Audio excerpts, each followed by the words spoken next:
Mayor.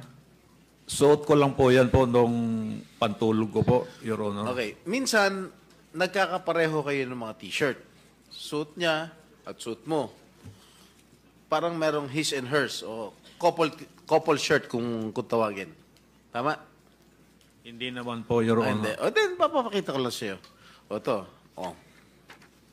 Di ba? Pareho? Opo, Your Honor, pero nabili ko rin po yan na damit binilin ko po, mo siya? Your Honor. Hindi po, Your Honor. Paano naman nangyari yun? Pareho kayong ano? Hindi ko naman po siya piling ibili, Your Honor. Ano nga? Nagkataon po siguro may, Your Honor, na ganyan lang Regalo niya sa'yo? po. Wala naman pong nireregalo sa akin, Your Honor. O, binilan mo siya ng t-shirt? Hindi rin po, Your Honor. Ito pa, isa pa. Wala pa rin kayong relasyon?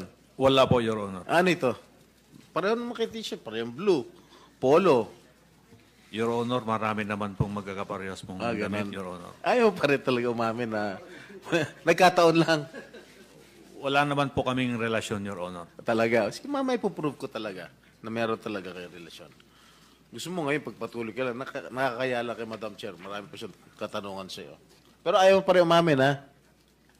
Opo, Your Honor, hindi naman po talaga. Wala naman po kaming relasyon. O, Alice Go. Ikaw ba bumili ng t-shirt para sa kanya? O siya nagregalo sa'yo? Ha? Yung mic po, Ms. Go Huaping, isang sagot dun sa tanong ni SP Pro Tempore. Hindi po. Ano yun, nagkataon lang, pareho kayo. Pareho kayong t-shirt. Ha? Hindi ko nga po alam may ganun picture po eh. Ano? Hindi ko po alam na may ganun picture po. Nakasmile ka pa eh. Oh, pareho. Siguro campaign shirt, uniforme nyo to, kung saan. Ayaw nyo pa rin umamin. Sige, Madam Chair. Salamat.